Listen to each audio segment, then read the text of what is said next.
Bonjour tout le monde et bienvenue encore à cette étude biblique dans la première lettre de Jean. Aujourd'hui, nous terminerons avec le chapitre 4. Nous sommes arrivés au verset 12 que nous lisons. Personne n'a jamais vu Dieu. Si nous nous aimons les uns les autres, Dieu demeure en nous et son amour est parfait en nous. L'apôtre Jean part ici d'une évidence. Personne n'a jamais vu Dieu. Et pourquoi personne n'a-t-il jamais vu Dieu? Tout simplement parce que Dieu est esprit. Mais l'apôtre Jean ne s'arrête pas là.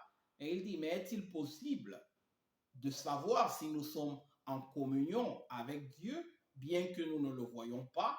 Et il répond à cette question dans la suite du verset en disant, si nous nous aimons les uns les autres, Dieu demeure en nous. La preuve que nous avons la communion avec Dieu, c'est le fait que nous nous aimons les autres. Car l'amour, comme nous l'avons vu la fois précédente, provient de Dieu. L'amour est de Dieu. Dieu est amour. Et il ajoute encore, et son amour est parfait en nous. Donc, si nous nous aimons les uns les autres, l'amour de Dieu est parfait en nous. Que signifie l'amour de Dieu est parfait en nous? Il signifie tout simplement que l'amour de Dieu est évident, est manifeste, produit son fruit en nous. Ici, il s'agit de perfection, c'est-à-dire action, action de l'amour de Dieu en nous.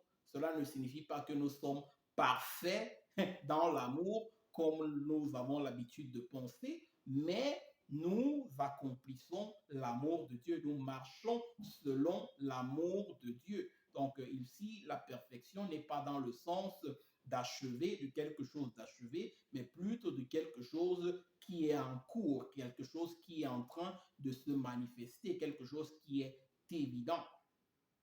On poursuit au verset 13. Il dit, nous connaissons que nous demeurons en lui et qu'il demeure en nous en ce qu'il nous a donné de son esprit. Encore une fois, la preuve que nous avons communion, que nous avons la communion avec Dieu est le fait que nous possédons l'esprit de Dieu.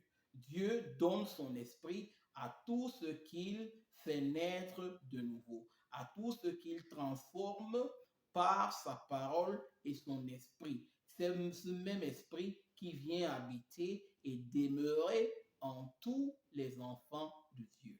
Donc, il est important encore d'avoir bien présent cette vérité. Les enfants de Dieu sont ceux qui possèdent l'esprit de Dieu. Et quiconque possède l'esprit de Dieu marche selon Dieu. Donc, il est encore important de mettre en évidence cela.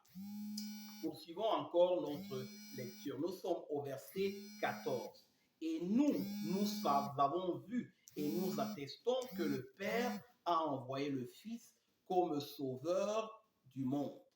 L'apôtre Jean ici encore manifeste, témoigne de ce que Dieu leur a révélé pendant qu'ils étaient avec le Seigneur Jésus-Christ. Ils ont été témoins, par exemple, lorsque le Seigneur les amena dans le monde de la transfiguration, de ce témoignage que Dieu lui-même fit en son Fils. Il dit, celui-ci est mon Fils unique, bien-aimé, écoutez-le. Donc, l'apôtre Jean, comme Pierre d'ailleurs, dans sa seconde lettre au chapitre 1, met également en évidence cet aspect que eux, ils ont vu, non seulement ils ont vu Christ, ils ont marché avec lui, ils ont entendu les paroles, la parole, le témoignage que Dieu lui-même a fait à propos de son Fils. Et donc, ils attestent que ce témoignage-là est vrai parce qu'ils sont des témoins oculaires. Donc, lorsqu'un événement se passe, on ne recherche que des témoins oculaires qui sont prêts à confirmer ce qu'ils ont vu ou ce qu'ils ont entendu. Et c'est ce que l'apôtre Jean ici met en évidence. Nous avons vu, nous attestons que le Père a envoyé le Fils comme sauveur du monde. Il ajoute, celui qui confessera que Jésus est le Fils de Dieu, Dieu demeure en lui et lui en Dieu. Encore une fois, il met ici en évidence le fait que quiconque croit que Jésus procède de Dieu, que Jésus est de la même origine, de la même nature de Dieu le Père, alors demeure en Dieu, marche selon l'enseignement de Dieu. Donc, l'une des difficultés qu'il y avait en ce moment-là, c'était de reconnaître la divinité de Christ. Il y avait plusieurs faux enseignants qui enseignaient le fait que Jésus-Christ n'était pas Dieu, qu'il ne provenait pas d'en haut comme il l'annonça. Donc, l'apôtre Jean veut encore mettre en évidence de manière claire cette divinité de Jésus-Christ. Quiconque reconnaît Jésus comme le Fils de Dieu est de Dieu. Quiconque reconnaît sa messianicité, quiconque reconnaît que c'est Dieu qui a été manifesté dans la chair, alors est en train de marcher selon l'enseignement de Dieu. Dieu demeure en lui et lui en Dieu. Il continue au verset 16. Et nous avons connu l'amour que Dieu a pour nous et nous y avons cru. Donc il donne son propre témoignage. Donc Jésus-Christ s'est manifesté, Jésus-Christ les a appelés et ils ont cru en lui, ils ont cru en lui, ils ont cru en sa messianicité, ils ont cru que c'était lui le sauveur que Dieu avait envoyé pour libérer son peuple de l'esclavage du péché, de l'esclavage de Satan, de la puissance de la mort. Au verset 17, il dit, tel il est, tel nous sommes aussi dans ce monde.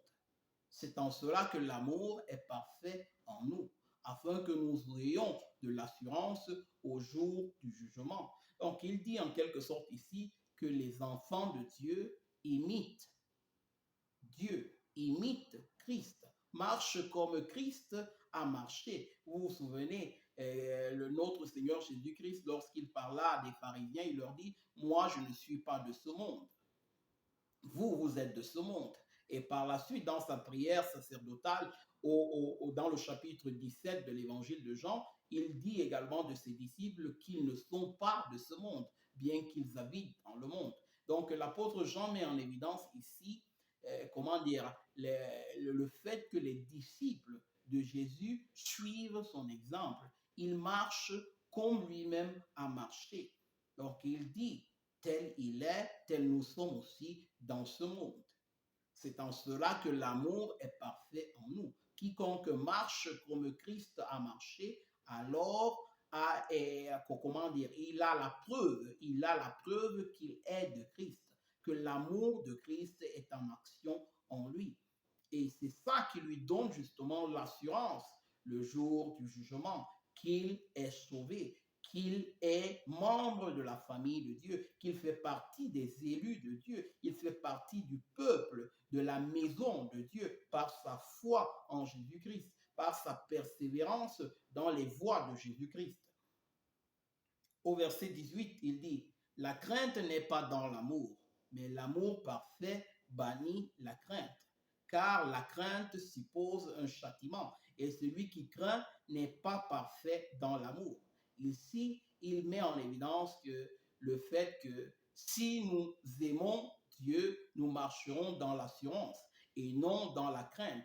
Nous ne suivons pas le Seigneur par la peur d'être jugés, par la peur d'être condamnés, mais nous sommes motivés par l'amour qu'il a reversé dans nos cœurs.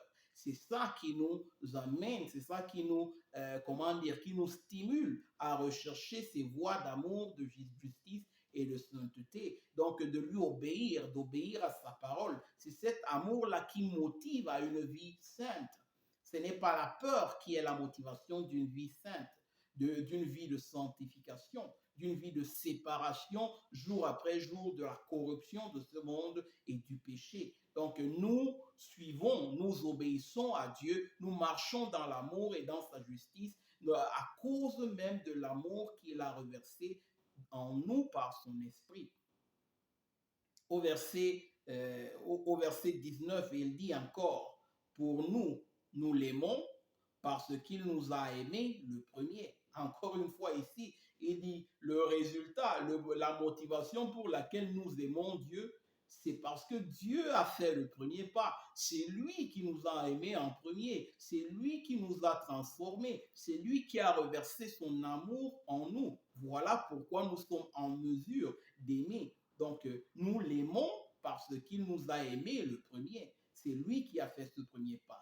Au verset 20, il dit, si quelqu'un dit, j'aime Dieu et qu'il haïsse son frère, c'est un menteur. Car celui qui n'aime pas son frère qu'il voit, comment peut-il aimer Dieu qu'il ne voit pas? Encore une fois, il met encore en relief le fait que l'amour pour Dieu est étroitement lié à l'amour pour son prochain. L'amour pour son prochain doit être une manifestation de l'amour que nous avons pour Dieu. Et si vraiment l'amour de Dieu habite en nous par l'Esprit de Dieu, cet amour-là nous stimulera, nous enseignera à aimer notre prochain comme le Seigneur nous le commande. Donc ici, il dit que quiconque n'aime pas son frère qu'il voit, comment peut-il aimer Dieu qu'il ne voit pas? Au verset 21, et il donne encore ce commandement. Il dit, et nous avons de lui, nous avons de Jésus-Christ ce commandement, que celui qui aime Dieu aime aussi son frère. Donc, que celui qui prétend être en communion avec Dieu, qu'il recherche l'amour fraternel, qu'il manifeste l'amour fraternel, qu'il imite cet amour que Dieu a manifesté envers lui, qu'il soit un imitateur de notre Seigneur Jésus-Christ. Que Dieu vous bénisse. Amen.